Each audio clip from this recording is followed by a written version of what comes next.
Steve, I like to go to a game every single week. I had a home game this week. I wanted to see what's going on with the Raiders and Devontae Adams. I wanted to see what was going on with these Denver Broncos who won 2 games on the road.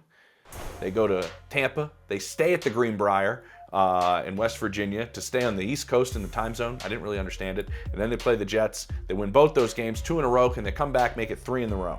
And something happened on the sideline. We had a bit of I'd say a shouting match between quarterback and rookie quarterback, I should say, Bo Nix, and veteran head coach Sean Payton. I'm in the press box, Steve. I pulled these out. I was in it. I was in hard. Look at you, just like a nosy neighbor. Yeah, I Karen the hell out of this situation.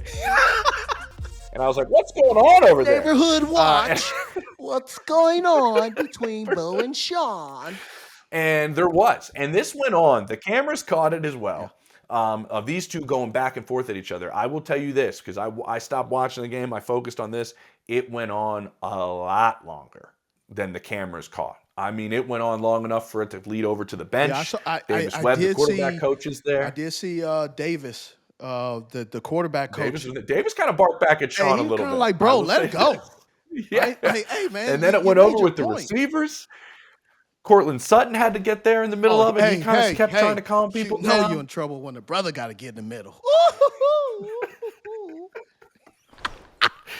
It starts to bleed over to the bench, and the receivers, Cortland kind of calming everybody down. He's always a peacemaker type guy.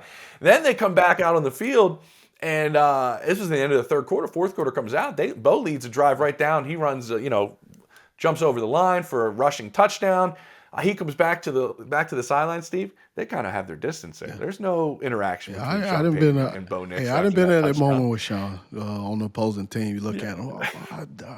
And I'm going to get into that because that is Sean's personality. That sure is. Eventually they come back together. They argue again. And they start having words again. Mike McGlinchey, who's on IR, the veteran, kind of comes in, puts his shoulder on Bo Nix's hand. His hand on Bo Nix's shoulder, kind of gets in there a little bit. And then it ends with Bo Nix kind of hitting Sean Payton on the back, turn around, laughing, gives a high five to McGlinchey. And it kind of went full circle in a sense like that. This is what I gathered in the locker room afterwards. Multiple offensive players told me, my quarterback's got some shit to him. My quarterback's got some swag to him. Well, he's 25 years old.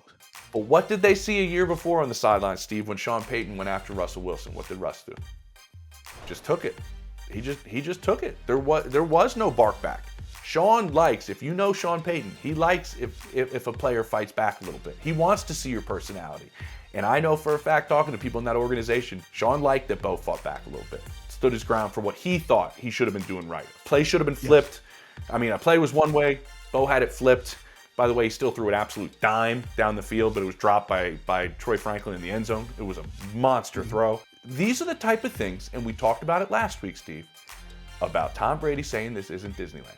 You want to get some things accomplished? These conversations, say it from a player's perspective, happen on the sideline, especially when you're trying to establish something new offensively. Well, what that has to do with a little bit is frustration because of these coaches. First of all, I respect the heck out of Sean Payton.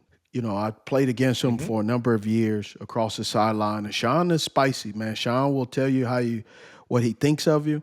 He'll try to get in your head as an opponent. But I can tell you this. You remember, what was it, last year? I think it was last year. Last year when they kind of showed the TV copy showed Sean's playbook. I mean, his play calls. Play card? Yeah. Yep. You remember that? Call sheet? Mm-hmm.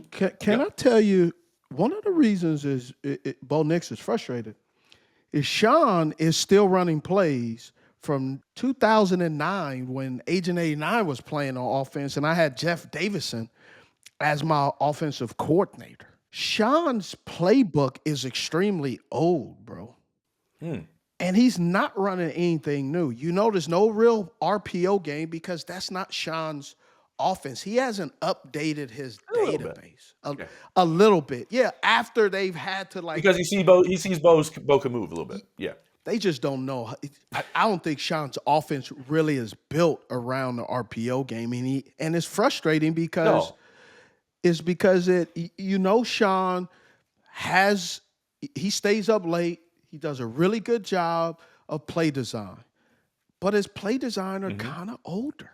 The play designs that Sean Payton is running right now And Sean Payton is getting credit and Bo Nix is getting credit. The guy who is not getting any credit, they don't want to give credit to, is Vance Joseph, the defensive coordinator. Coaching his tail off. Coaching his tail off, and yet the quarterback whisperer, Sean Payton, is getting all the credit. Again, I know Sean's probably going to hear this and text me.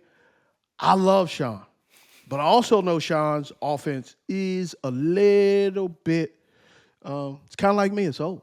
It's just old. Can it still work, Steve? Because I know there's guys that were open last year. It can still work, but it can work because of who's at the quarterback position and can that quarterback overcome and play better than his coaching. And what do I mean by that? Okay. Man, every position and every team has a positional coach. But I'm going to tell you right now, not every positional coach in the National Football League has helped a Pro Bowler become a Pro Bowler. Some of those Pro Bowlers were Pro Bowlers no matter where you were. You just get the credit. You didn't do nothing. You may help them a little bit, and I'm not trying to take it away, but I'm also kind of saying they go hand in hand, right? To make a good sandwich, you got to have what? Non-stale bread, some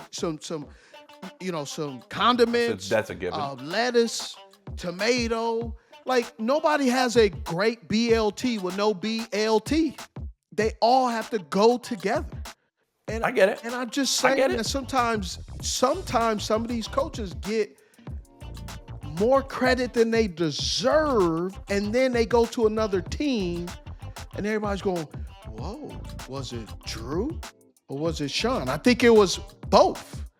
But now we're seeing also Sean's going to have to update his database. That man he's still over there playing DVDs and 8-tracks. Put it on floppy disk? It's over there on the Oregon Trail on the computer. Yeah. And here's what I mean just a small little connection. If you go back, he used to work for NFL Network. Where did Sean Payton, where they used to usually do their training camp when he was with the New Orleans Saints? West Virginia. Where'd they stay? West Virginia, Greenbrier. Just saying. Helped design it, I believe. Just Sean saying. did.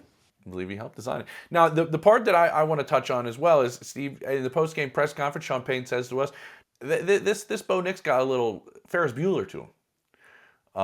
And I remember the movie. I've seen it a million times. Ferris Bueller is mischievous, doesn't like authority, doesn't really show up for school, which I don't think these are Bo Nix qualities, honestly. Doesn't really want to do what anybody tells him. And I think what Sean's getting at, because I don't think those are Bo Nix qualities from everything I've been told about the type of worker he is and what he does. I think Sean's, and you said you know Sean, so tell me if this is right. Bo did some things that Sean did with his plays on that call sheet we're talking about, going, no, this is the way I wanted it. I didn't want it flipped.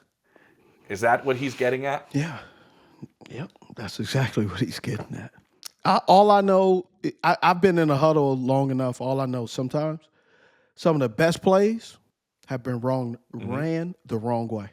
And that was a great play that was run the wrong way. And Bo kind of said it, but he also said post-game, Steve, we came out of the huddle wrong. And I didn't think play clock, all that stuff, we had time to flip everything back. That was the way on purpose. It was supposed to be. So we just ran it the way it was. And that did was it on purpose. The call in was, I right. Bo said, I left. But I will say this. I think this is a positive for the direction that they want to go as a duo for Bo Nix and Sean Payton. Because I think Sean likes a little fight. Sean comes from who, Steve? Who's his mentor? Who's the guy he brings up all the time? Bill Parcells, right? Brings him up all the time. And this is as Sean said it, my love language. It's Bill's love language too. You go back and forth and you go at it. Sean loves a little fight. And I think he realized his quarterback does too. And you're looking always for a cohesion between play caller and quarterback, right? You're looking for any way to get that chemistry to go together. And maybe this is what is going to work for these two. They've won 3 straight. Let's see what happens in the next week.